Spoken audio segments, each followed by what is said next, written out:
Tracou, merci de participer à la séquence Les produits de bourse avec Unicredit. Merci d'être avec nous. Le CAC 40, ça fait peur, il est 9h11 et c'est déjà un recul de 2,4%. Pouvez-vous nous en parler de ce CAC, s'il vous plaît ? Oui, attention fragile, la configuration s'est nettement dégradée depuis lundi. Alors comment ça se traduit d'un point de vue graphique? Eh bien regardez, nous avons un schéma qui se met en place, c'est celui de sommet et creux descendants. Alors ces sommets et creux descendants sont le marqueur d'une tendance baissière de fond. Certes, qui est très peu intense déjà depuis le début de l'été, mais qui commence à s'accélérer. Pourquoi? Parce que tout simplement, vous constatez que les creux sont de plus en plus bas et que les sommets sont de moins en moins hauts. Ce matin, nous cassons le dernier point bas à 4666, ce qui devrait nous valoir donc un retour au minimum sur 4540 points. Et puis vous constatez également que la moyenne mobile à 200 jours commence à faire pression sur les prix. C'est un facteur technique négatif supplémentaire. Donc attention sur le CAC, la baisse n'est probablement pas finie à très court terme. Regardez à présent. Dans le rectangle, le S&P 500, eh bien, il est en train de matérialiser sur les ratios put-call dont je vous parle souvent, une tête et épaule inversée. Si cette figure s'active, eh bien, sur le S&P 500, ça sera également facteur de fragilité et nous reviendrions sur le dernier support important à 3200 points, ce qui signifierait une baisse supplémentaire de 200 points. Donc, vous voyez que sur le CAC, les 4540 points, c'est un objectif minimum. La semaine dernière, donc, je vous parlais d'une situation d'équilibre entre des ratios put-call qui était extrêmement bas, ce qui limitait le potentiel d'appréciation et une ultra-liquidité qui protégeait les marchés à la baisse. Eh bien, il semble désormais que cette ultra-liquidité ne soit plus nécessaire pour protéger les marchés. Donc attention, risque de baisse sur le CAC, d'autant, on va en parler tout de suite, que le DAX, lui, a dessiné une figure de retournement encore plus forte.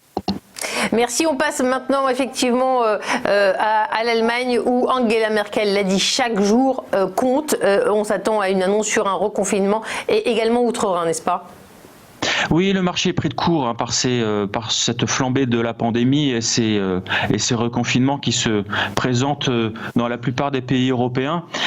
Sur le DAX, je vous parlais d'une configuration qui était beaucoup plus forte et beaucoup plus claire. Regardez, il vient d'activer depuis lundi très précisément une figure de retournement. Alors c'est la figure de retournement la plus emblématique de l'analyse graphique, la fameuse ETE, épaule, tête, épaule. Et cette figure a été activée lundi suite, si vous suivez un petit peu l'actualité financière, suite à un profit warning retentissant sur la première SS2I européenne. Il s'agit de SAP qui a abandonné ses objectifs annuels, donc la valeur a dévissé de 22%, ce qui est énorme pour une grosse capitalisation.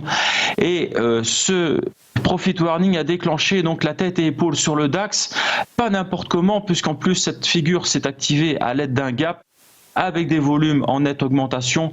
Alors c'est une figure dangereuse, la tête et épaule, et qui fonctionne plutôt bien. Pourquoi? Parce que c'est une figure lente de retournement qui emprisonne beaucoup d'investisseurs au-dessus de la ligne de coût. Qu'est-ce que c'est que la ligne de coût? Si vous regardez, c'est la ligne qui soutient la structure en tête et épaule. Donc là, en l'occurrence, la tête épaule emprisonne près de 3 mois de cotation au-dessus de cette ligne de coût. Donc vous avez aujourd'hui 3 mois d'achat qui sont aujourd'hui perdants. Et c'est ce qui crée en général ce phénomène d'accélération baissière à la sortie, à la cassure de la ligne de coût. Alors quel objectif visé sur le DAX? Eh bien, l'objectif théorique est clair à calculer, il est facile. On reporte la hauteur de la tête à la ligne de coût, ce qui nous vaudrait un objectif à 11 340 points, donc ce qui implique une baisse supplémentaire de 7 à 8%. Regardez dans le petit rectangle, les ratios put-call sont en train de remonter, ils étaient sur des nouveaux plus bas historiques, ce qui témoignait d'un très fort optimisme de la part des investisseurs. Si vous avez beaucoup d'optimisme, vous avez des portefeuilles qui sont pleins. Si vous avez des portefeuilles qui sont pleins, vous avez très peu de relais à la hausse. Donc là, le risque, c'est que les professionnels se délestent de leur position. On va remonter sur la ligne rouge sur les ratios put-call. Si on les déborde, là par contre on aurait un accident de marché. Je ne veux pas faire de catastrophisme, mais en tout cas on a une vague de baisse qui est bien entamée et qui va se prolonger. Donc attention, très grande prudence sur les indices dans les jours qui viennent. Merci beaucoup Damien Tracou pour cet échange. Place à l'émission Parole de dirigeant dans un instant. Juste avant, quel est votre scénario de produit de bourse pour finir ?